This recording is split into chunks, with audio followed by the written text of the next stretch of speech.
साथियों नमस्कार। मैं उपस्थित हूं आपके बीच अपने YouTube channel maths with Manikant में।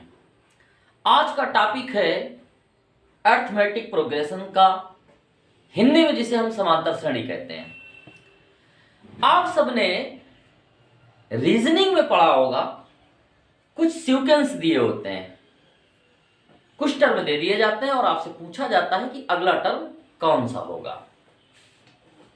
फॉर एग्जाम्पल जैसे कहीं लिखा है 2, 4, 6। अब आपसे पूछा जाए कि इस स्पेस पे क्या आएगा, आप बहुत आसानी से बता ले जाते हैं कि यहाँ पर 8 आएगा। इसी प्रकार कहीं पे लिखा हो 1/3, 1/5, 1/7 और फिर पूछा जाए आपसे कि यहाँ पे क्या आएगा, तो यहाँ पर आप कहेंगे 1/9। कहीं पे लिखा हुआ है 1, 4, 9, 16 और आपसे पूछा जाए यहाँ पे क्या आएगा, तो आप कह देंगे कि 25 आएगा, यानी 25 आएगा। देखते हैं कैसे हो रहा है। यहाँ पर जब आपने देखा तो आपने देखा कि जो डिफरेंस था वो 2 का डिफरेंस है। 2 + 2 4, 4 + 2 6, तो 6 + 2 8 आएगा। यहाँ पे आपने देखा कि 1/3, 1/5, 1/7 में जो डिनोमिनेटर है वहां पे भी 2 का डिफरेंस है, तो 7 में 2 और प्लस करेंगे तो ये 1/9 आ जाएगा। इसी तरह जब आपने इस सीक्वेंस को देखा तो आपने देखा कि ये क्या है 1, 4, 9 एंड 16। अब ये देखने से पता चल रहा है कि ये 1 का स्क्वायर 1, 2 का स्क्वायर 4, 3 का स्क्वायर 9, 4 का स्क्वायर 16। तो अगला टर्म यदि 5 है और 5 का स्क्वायर करें तो 25 आएगा। तो इस तरह से ये जो हमने एग्जाम्पल दिए ये सीक्वेंस के एग्जाम्पल थे। अब यदि हम जानना चाहें कि सीक्वेंस क्या है, तो सीक्वेंस की डेफिनेशन यदि समझना चाहें तो सीक्वेंस के लिए हम कह सकते हैं कि some number arranged in a definite order according to a definite rule set to form a sequence. कुछ नंबर हो वो एक निश्चित क्रम में, डेफिनेट ऑर्डर में, एक निश्चित रूल के साथ लिखे गए हों तो कहा जाता है कि वो एक सीक्वेंस बनाते हैं, एक सीरीज बनाते हैं। अब सीक्वेंस बहुत प्रकार के हो सकते हैं, ढेर सारे सीक्वेंस हो सकते हैं। उन बहुत प्रकार के सीक्वेंस में हमें एक विशेष प्रकार का सीक्वेंस लेना है। वो सीक्वेंस जिनमें अंतर बराबर बराबर है वो हमारे समांतर श्रेणी कहलाते हैं, यानी अरिथमेटिक प्रोग्रेशंस कहलाते हैं। डिफिनीशन यदि हम पढ़ें इंग्लिश में इसी बात को कहें तो क्या कहेंगे, a sequence in which each term differs from its preceding terms, यानी प्रत्येक टर्म अपने प्रीसीडिंग टर्म से डिफर करता है बाय ए कांस्टेंट, एक निश्चित वैल्यू से, is called an arithmetic progressions, जिसे हम अरिथमेटिक प्रोग्रेशंस कहते हैं, रिटन एज एपी। तो ये जो हमने यहाँ पे 3 सीक्वेंस लिखे हैं या 3 सीरीज लिखी हुई है, इसमें अरिथमेटिक प्रोग्रेशन कौन सा है, तो 2, 4, 6 ये हमारा अरिथमेटिक प्रोग्रेशंस है। अरिथमेटिक प्रोग्रेशंस में हम किस तरह के प्रश्नों को करते हैं जरा ये समझ लेते हैं। आपको सीक्वेंस दिए होंगे, आपको अरिथमेटिक प्रोग्रेशंस दिए होंगे। अब उसमें कुछ टर्म बता दिए गए और आपसे पूछा जाएगा इसका 25वां पद ज्ञात कीजिए, इसका 35वां पद ज्ञात कीजिए। अब आप सीक्वेंस में 2, 4, 6 पद तो लिख सकते हैं, लेकिन अब आपसे यदि पूछ लिया जाए कि चलिए 55th टर्म बताइए, तो क्या आप 55 टर्म लिखेंगे? नहीं, बिल्कुल नहीं लिखेंगे। तो ये जो यही हम अरिथमेटिक प्रोग्रेशंस में निकालते हैं, उसका एक फार्मूला होता है जिसे हम कहते हैं nth term of arithmetic progressions, यानी समांतर श्रेणी का n वां पद। तो आइए समझते हैं कि समांतर श्रेणी का n वां पद कैसे फाइंड करेंगे। ये ब्लैंक स्पेस बना रखा है हमने। इस ब्लैंक स्पेस में आप ऐसा मानिए कि किसी अरिथमेटिक प्रोग्रेशंस के कुछ टर्म लिखे हुए, 4 टर्म्स यहाँ पे लिखे हुए हैं। ये जो स्पेस है, ये जो पहला स्थान है, ये किसी एपी के अरिथमेटिक प्रोग्रेशंस के समांतर श्रेणी के लिए पहला स्थान है, यानी यहां पे जो टर्म लिखा जाएगा वो एपी का फर्स्ट टर्म होगा। तो एपी के फर्स्ट टर्म के लिए हम मान लेते हैं कि let the first term of an AP is a. तो ये फर्स्ट टर्म है, फर्स्ट टर्म हमारा यहां पे लिखा जाएगा और हम मान लेते हैं ए है। अब यहां पे जो कोई टर्म है या यहां पे जो टर्म है, यहां पे जो टर्म है, जो भी टर्म आएंगे तो जो डिफरेंस होगा एक निश्चित डिफरेंस के बाद, एक निश्चित डिफरेंस के बाद अगला टर्म यहां पे लिखा जाएगा, ठीक उतने ही डिफरेंस के बाद अगला टर्म यहां पे लिखा जाएगा। तो अब हम देखते हैं यहां पे कि क्रम से पहले फर्स्ट टर्म, फिर second term, third term, fourth term, इस तरह हम लिखते हैं। तो अब आप मान लेते हैं कि जो कांस्टेंट है, मतलब जो डिफर करने के लिए जो वैल्यू है, जो डिफर करने वाली वैल्यू है, उसे हम कॉमन डिफरेंस कहेंगे। क्या कहेंगे? Common difference. समांतर श्रेणी कौन सी श्रेणी होती है? एपी कैसी श्रेणी होती है? एपी कैसा सीक्वेंस होता है? एक ऐसा सीक्वेंस जहां पे दो क्रमागत यानी क्रम से आने वाले पदों के बीच का जो डिफरेंस है, टर्म्स का जो डिफरेंस है, वो इक्वल होना चाहिए, एक कांस्टेंट होना चाहिए। डिफरेंस को हम इंग्लिश में कॉमन डिफरेंस और हिंदी में पदांतर या सर्वांतर कहते हैं। समझ रहे हैं? जो समांतर श्रेणी में एपी में सीक्वेंस में दो कॉन्सेक्यूटिव टर्म के बीच, दो क्रमागत पदों के बीच जो ये डिफरेंस होता है, इसे इंग्लिश में कॉमन डिफरेंस और हिंदी में सर्वांतर कहते हैं। तो अगली लाइन में लिखते हैं कि लेट द कॉमन डिफरेंस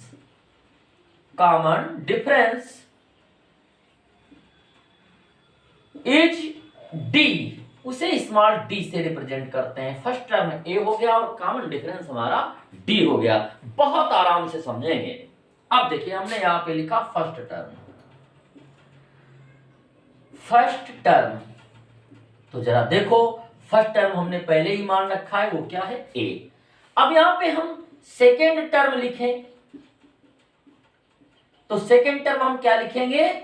ये डिफरेंस है, इतना ही वो बढ़ जाएगा, तो सेकेंड टर्म के लिए हम लिख देते हैं ए प्लस डी। थर्ड टर्म लिखना हो यानी तीसरा टर्म, तो क्या होगा? इसमें ए प्लस डी में एक बार और डी प्लस हो जाएगा, तो ए प्लस डी में डी प्लस होगा तो कितना हो गया? 2d हो गया। चलिए फोर्थ टर्म यदि हमें इसका लिखना हो तो फोर्थ टर्म लिखने में ये जो हमारा तीसरा पद था, थर्ड टर्म था, इसमें एक बार डी और जुड़ जाएगा, तो मेरा क्या हो गया? ए प्लस 3d। चलिए इसी तरह आगे चलकर यदि हम कहें कि nth टर्म क्या होगा, nth टर्म, तो उसके लिए हम क्या लिखेंगे? जरा गौर से देखिए। पहले टर्म में ए है, डी का टर्म यहां पे नहीं है। सेकेंड टर्म में 1 टाइम डी है। थर्ड टर्म में यानी तीसरे पद में 2d है ना, तीसरा पद तो 2d। फोर्थ टर्म आया तो 3d, यानी फिफ्थ टर्म होता तो क्या लिखते? 4d। सेवेंथ टर्म होता 6d। 12th टर्म लिखना होता तो 11d। यानी nth टर्म यदि आपको लिखना है तो आप यहां पे क्या लिखोगे? a plus n minus 1 into D. ये एपी में समांतर श्रेणी में nth टर्म फाइंड करने का फार्मूला होता है, जिसे हम लर्न करते हैं tn equal a plus n minus 1 into D से। तो ये फार्मूला आपको याद रखना है। इसी फार्मूले की सहायता से, with the help of this formula, हम फाइंड करेंगे किसी भी एपी में कोई भी टर्म, 25वां पद, 32वां पद, 35वां पद, है ना। अब चलते हैं हम और समझते हैं लास्ट टर्म ऑफ एपी। अभी तक आपने जाना कि फर्स्ट टर्म क्या होता है। फर्स्ट टर्म हमारा होता है ए। कॉमन डिफरेंस क्या होता है? कॉमन डिफरेंस हम लेकर के चलते हैं, वो हम लेते हैं डी। नंबर ऑफ टर्म्स, जो पदों की संख्या होती है उसे हम n से डिनोट करते हैं, और अभी आपने फार्मूला जाना कि nth term of AP Tn equal क्या होता है, A plus n minus 1 into D. चलिए लास्ट टर्म को यदि हमें समझना है तो क्या करेंगे, तो let the last term of N AP is L। Last term को हम L से रिप्रेजेंट करते हैं, आप याद रखिएगा। अब चलिए लास्ट टर्म के लिए कोई अलग से नया फार्मूला नहीं है, थोड़ा सा समझना है। मान लीजिए किसी पंक्ति में प्रेयर ग्राउंड में बच्चे खड़े होते हैं। अब देखिए 1 2 3 4 5 6 7 8 9 10 11 12 13 14 15। अब ये कोई सीक्वेंस है, बच्चे नहीं है, मान लीजिए कोई सीक्वेंस है। इस सीक्वेंस में नंबर ऑफ टर्म्स कितने हैं, टोटल नंबर ऑफ टर्म्स वो है 15, यानी 15 टर्म है। या प्रेयर ग्राउंड में ही किसी लाइन में बच्चे खड़े हों और 15 बच्चे खड़े हों, तो यहां पे अंतिम बच्चा कौन होगा, लास्ट बच्चा कौन होगा, वही 15वां बच्चा ही तो अंतिम बच्चा होगा ना। तो लास्ट टर्म हम तभी निकालते हैं, लास्ट टर्म या आपसे तभी पूछा जाएगा किसी सीक्वेंस में जब वहां पे पदों की संख्या निश्चित हो, यानी कंफर्म हो कि श्रेणी में सीरीज में 32 पद ही हैं, तो 32वां पद ही अंतिम पद होगा।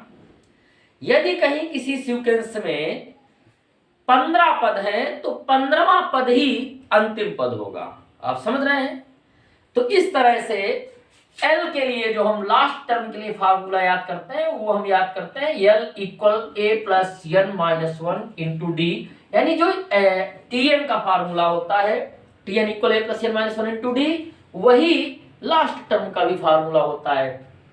इसे तब अप्लाई करते हैं जब पदों की संख्या निश्चित नहीं होती है, नंबर ऑफ टर्म्स डेफिनेट नहीं होते हैं, तो हम इसका प्रयोग करते हैं। सीरीज में कितने भी पद हो सकते हैं, आपसे पूछ लिया गया कि 25वां बताइए, 25th 32nd टर्म बताइए, तो आप इसका प्रयोग करेंगे। अब यदि किसी सीरीज में कंफर्म है कि नहीं भाई पदों की संख्या 35 ही है, तो 35वां पद ही लास्ट टर्म होगा, यानी T35 ही आपका L है। तो इसका कंफ्यूजन आपका खत्म हो गया होगा, मुझे उम्मीद है। चलते हैं आगे। Sum of n term of N AP, समांतर श्रेणी में पदों के योग के लिए हम क्या करेंगे, तो अब हम समझते हैं पदों के योग का सूत्र। फर्स्ट टर्म हमारा A और कॉमन डिफरेंस वो हमारा क्या है, D है, हम लेके चलते हैं। लास्ट टर्म उसे हम क्या लेके चलते हैं, L।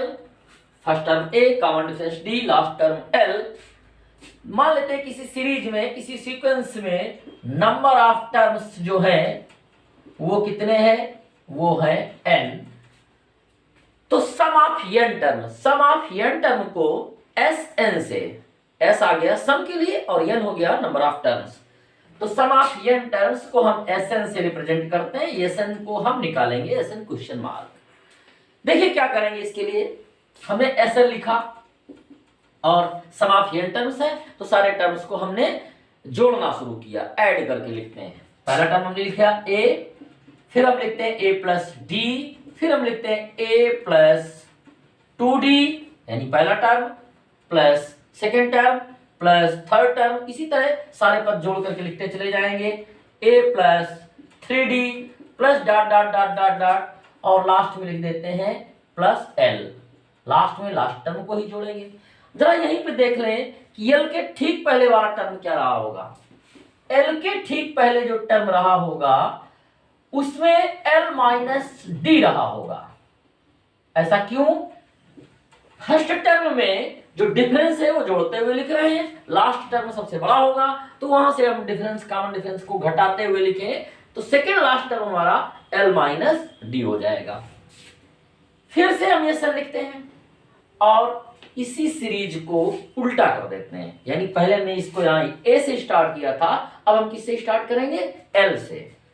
तो लास्ट टर्म हमारा हो गया L, सेकेंड लास्ट, यहां से L माइनस D था, इसे हम लिख देंगे L माइनस डी प्लस, उसके बाद फिर क्या और मिलेगा, L minus 2d plus L minus 3d plus up to dot dot dot, और लास्ट में क्या मिलने वाला है, A, जो यहाँ पे था। सेकेंड टर्म, स्टार्टिंग से second term A plus D है, तो यहाँ पे क्या मिलेगा हमारा, A प्लस डी। चलिए एक सीधी लाइन और इन सारे के सारे टर्म्स को आपस में हम ऐड कर देते हैं, तो SN SN जुड़ के कितना हो जाएगा, 2SN। इस A को L से आप ऐड करिए तो A प्लस L, पहले टर्म से आपको जुड़ के A प्लस L मिलेगा, यहाँ से D से D डिवाइड हो जाएगा। सेकेंड टर्म में भी देखिए आपको A प्लस L मिला, यहाँ से 2D से 2D डिवाइड, यहाँ पर भी आपको A प्लस मिला, L ही मिला। 3D से 3D डिवाइड, यहाँ से भी आपको A प्लस मिला, plus up to dot dot dot plus, यहाँ से D से D divide, A plus L, और लास्ट में आपको मिला A plus L। Number of terms कितने थे, n थे, n टाइम आपको A plus L, A plus L, A plus L, A plus L मिल रहा है। आप x प्लस x करते हो क्या होता है, 2x, x plus x plus x plus x, 4 time add करो तो 4x, x को आप 5 टाइम ऐड कर डालो तो 5x, x को आप n टाइम ऐड करोगे तो क्या हो जाएगा, nx। तो यहाँ पे A प्लस L भी आपका क्या हो जाएगा, n into A plus L, चूंकि आपने n time A plus L को आप ऐड कर रहे हो, n time A plus L को आप ऐड कर रहे हो। तो SN इक्वल कितना आ गया, ये 2 नीचे आ गया, तो इस तरह हो गया n/2 और इन ब्रैकेट आया A प्लस L। तो इस फार्मूले से भी हम सम ऑफ n टर्म फाइंड कर सकते हैं, तो इसे भी आप घेर लीजिए, इसे भी आपको लर्न करना है। अब देखिए यल का फार्मूला आप जानते हैं, यल इक्वल, अभी भी हमने क्या बताया, यल इक्वल होता है A plus n minus 1 into D. यदि हम यल की वैल्यू यहाँ पे रख दें, SN इक्वल n/2, बड़ा सा ब्रैकेट लगाएं, A प्लस यल की जगह रख दें A plus n minus 1 into D, तो ये A और A जोड़ करके 2A हो जाएगा। SN इक्वल हो गया n/2 in bracket 2A plus n minus 1 into D. ये जो फार्मूला है SN का, ज्यादातर यही लगता है, अधिकांश इसी फार्मूले से हम सम ऑफ n टर्म्स फाइंड करते हैं। छोटी छोटी 2 बातें और बची हुई हैं, उन्हें भी समझ लेते हैं। यदि कोई 3 टर्म है और वो एपी में है, ए बी सी एपी में है, इन एपी, देखिए तो अभी आपको हमने बताया कि कॉमन डिफरेंस जो एपी सीक्वेंस में क्या होता है कि each term differs from its preceding term by a constant, एक निश्चित टर्म से डिफर करता है। तो b माइनस ए, यानी ये जो डिफरेंस है कॉमन डिफरेंस, और या c माइनस बी, ये हमारा क्या होगा, सेम होना चाहिए। किन्हीं भी 2 क्रमागत पदों के बीच का अंतर जब हमेशा इक्वल हो तो वो सीक्वेंस, वो सीरीज हमारी एपी कहलाती है।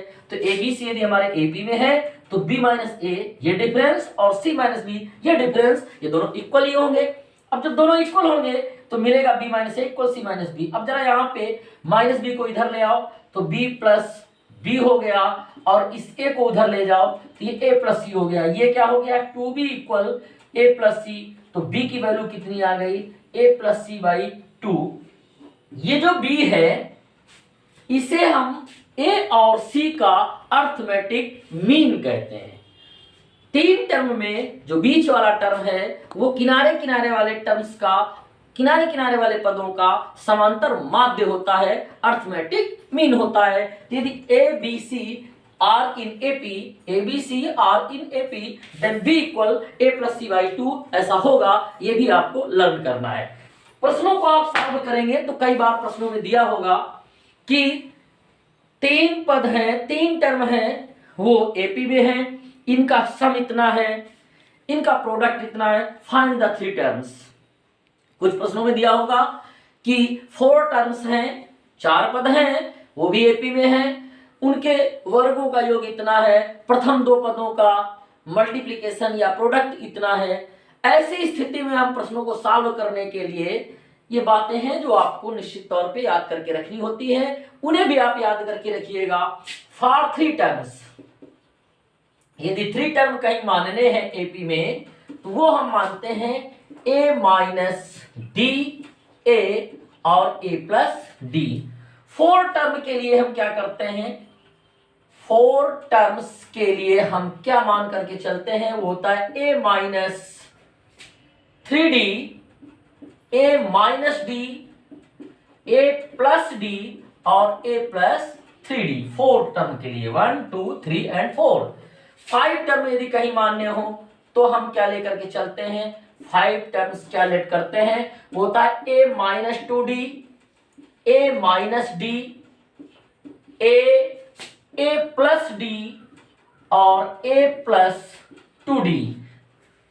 5 पदों के लिए हम ये 5 पद लेते हैं, 4 पदों के लिए ये और 3 पदों के लिए ये। तो साथियों, एपी में समांतर श्रेणी में इतनी बातें यदि आपको अच्छे से पता है तो हाई स्कूल स्तर पे आप एपी का कोई भी प्रश्न है बहुत आसानी से हल कर लेंगे। मैं उम्मीद करता हूं कि अभी तक चैनल को आपने जरूर सब्सक्राइब कर लिया होगा। यदि अभी भी चैनल को सब्सक्राइब नहीं किया है तो चैनल को सब्सक्राइब करिए, इस लिंक को अपने दोस्तों के बीच में शेयर करिए। मिलेंगे हम अगले वीडियो में एपी के प्रॉब्लम्स के साथ, समांतर श्रेणी के शानदार प्रश्नों के साथ।